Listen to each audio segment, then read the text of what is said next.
जरा सोचिए उस समय के बारे में जब आप मार्केट में गए अपने कस्टमर्स के पास में और उसकी दुकान पर जाकर जब आपने जैसे ही कस्टमर को अपना प्रोडक्ट दिखाया और एक उम्मीद के साथ में आपने एक अपने बारे में इंट्रोडक्शन दिया, प्रोडक्ट को अच्छे से डिस्क्राइब करा और वहां पर 10 मिनट रुकने के बाद में कस्टमर ने आप पर ध्यान देना बंद कर दिया और आपको वहां से ये चीज समझ में आई कि इन्हें मेरी परवाह नहीं है। आप दूसरे कस्टमर्स के पास में गए, सेम अपने प्रोडक्ट को दिखाया, सेम अपने प्रोडक्ट को दिखाने के बाद में वहां पर पूरी तरह से अपने बेनिफिट बताया, सारी चीजें बताने के बाद में एट द एंड वहां से भी आपको रिजेक्शन मिला। ऐसा कंटिन्यूअसली चलता गया और आप आए और डिमोटिवेट होकर बैठ गए। आप में से 90% लोग जब भी मार्केट में जाएंगे सबके साथ में ऐसा ही होगा और ऐसा होना कोई बड़ी बात भी नहीं है। आज मैं आपको इस वीडियो में बताऊंगा कि किस तरह से आप अपने रिटेलर मार्केट में अपने दुकानदार की ना को हाँ में बदल सकते हैं, किस तरह से आपको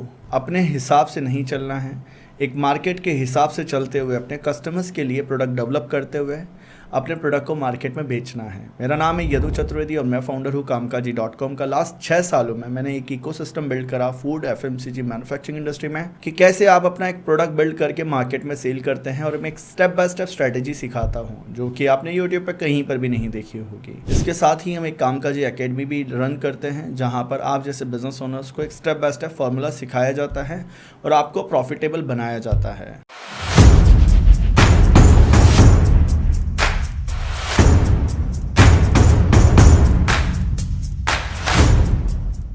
तो देखिए, सबसे पहले रिटेल सेल्स को समझने से पहले आपको ये समझना है कि आज के समय किसी को कोई फर्क नहीं पड़ता है कि आप क्या प्रोडक्ट लेकर गए हैं, किस तरह से उसका नाम रखा है, किस तरह का उसका कलर है, क्या दिखता है, कैसा टेस्ट में है, या किसी भी तरह से आपकी प्राइसिंग क्या है, मार्केटिंग क्या है, कुछ भी फर्क नहीं पड़ता है। सबसे पहले ये समझ लीजिए, कस्टमर को ये फर्क पड़ता है कि आप कस्टमर्स की कितनी परवाह करते हैं। अगर आप ये चीज़ समझ लेते हैं तो अभी आप कस्टमर्स की रिजेक्शंस को हाँ में बदल सकते हैं। अगर आप ये बोलेंगे मैंने प्रोडक्ट बनाया, मेरा कॉस्ट ये है, मेरी सारी पूरी स्ट्रेटेजी ये है, अब तो बस मैं आपके लिए लेकर आया हूँ, आप खरीदिए, और ये अंदर ही अंदर एक डर जब आपके अंदर रहता है कि इसने ना कह दिया तो ये ख़राब है। तो जो आप आज के समय अपने माइंडसेट में बैठा कर बैठे हैं उसको हटा दीजिए और समझिए कि आपका जो कस्टमर है ना वो आपके साथ में लाइफ टाइम जुड़ा रहना चाहता है, पर शर्त यह है कि आपको उसको जो B2B सेल्स का पहला नियम है वो ये है कि आपका कस्टमर पैसा कमाना चाहिए, आपको कस्टमर्स का सपोर्ट करना चाहिए और कस्टमर्स की जो दुकानों में रखा हुआ प्रोडक्ट है वो आगे बिकना चाहिए, उसमें आपको हेल्प करानी चाहिए। अगर आपका ये सिस्टम काम कर रहा है प्रॉपर तो आपके बिजनेस में कस्टमर्स आपके साथ में हमेशा कनेक्टेड रहेंगे। पर 90% business owners FMCG, food product, local product किसी भी तरह का जब भी मार्केट में सेल करते हैं उनका एट द एंड गोल रहता है कि मैंने एक बार बेच दिया, ये पैसा दे दे, बस अब तो बस मुझे और कुछ नहीं चाहिए, सेकेंड टाइम भी यही ट्रांजेक्शन हिट हो। देखो, आपका प्रोडक्ट मार्केट में जब आप एफर्ट लगा के बेचते हैं और वो दुकानों पर पड़ा रहता है तो इसमें जिम्मेदारी आप ही की होनी चाहिए, क्योंकि आज Hindustan Unilever, Procter and Gamble, different companies जो अपने प्रोडक्ट को मार्केट में डिस्ट्रीब्यूट करा रही है ना, वो पूरी जिम्मेदारी लेकर बैठे हैं कि यस हम आपका प्रोडक्ट पुल करवाएंगे। अगर आप किसी भी तरह से मार्केट में रिजेक्शंस को इन्विटेशंस नहीं बना रहे हैं, एक सिस्टम समझिए, सीखिए और अपने बिजनेस में ये फॉलो करिए कि आपको 50% ऑफ टेक के बाद में 50% ऑफ टेक पर भी ध्यान देना है। सेकंड नियम समझिए जो कि आपको अपने कस्टमर्स को बनाते वक्त फॉलो करना है। हमेशा ये याद रखना कि कस्टमर आपके पास में मार्केट में B2B जो रहेंगे वो आपको कहीं ना कहीं कैटेगरी वाइज आउटलेट आपको डिवाइड करने होंगे। हर तरह से कैटेगरी रहती है, एक तो होती है A category, B category, C category. A हो गए सुपरमार्केट, B कैटेगरी हो गई वो आउटलेट जहाँ पर L शेप का आपका अंदर जाकर आप प्रोडक्ट बेचते हैं दुकानों के अंदर। D शेप हो गया जहाँ पर आप दुकानों के बाहर खड़े रहते हैं, जनरल स्टोर टाइप के। तो आपको अपने कस्टमर्स के सेगमेंट को डिवाइड करना होगा। आज आप अपने बिजनेस में इस तरह से नहीं चल सकते कि बस मैंने इसी तरह के कस्टमर को टारगेट करना है, अब ये नहीं खरीदते हैं तो बस हो गया काम, बिजनेस बंद करो, सेल्स ख़त्म करो, या 10, 20, 50 लोग हैं वहीं तक सीमित रहो।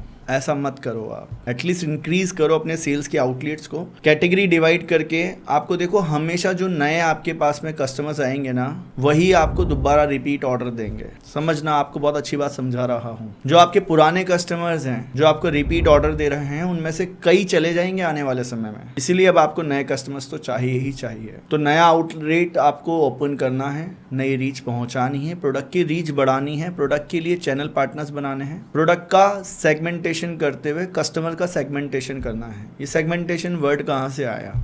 जब हम कस्टमर्स को डिवाइड करते हैं तो हम सही तरीके के कस्टमर्स को फाइंड करते हैं। मार्केट में सब लोग आपका प्रोडक्ट खरीदने के लिए नहीं बैठे हैं और सब लोग रिजेक्ट करने के लिए नहीं बैठे हैं। इस चीज को समझकर चलें और अपने बिजनेस को नेक्स्ट लेवल बनाएं। थर्ड जो स्ट्रेटेजी है, जब आप अपने बिजनेस में रिटेल मार्केट को फॉलो करते हैं तो आपको एक चीज समझ में आएगी कि क्रेडिट और प्रोडक्ट को जब भी हम देते हैं मार्केट में, कस्टमर्स का एक ही रहता है कि भैया margin they they, discount they they, scheme they they, offer दे दे, या यही सब चीज़ें चलती रहती हैं। पर आप ये देखिएगा, जब आप क्रेडिट को ओवरकम नहीं करा पा रहे हैं, उसके लिए आपको एक फनल सिस्टम बनाना होता है।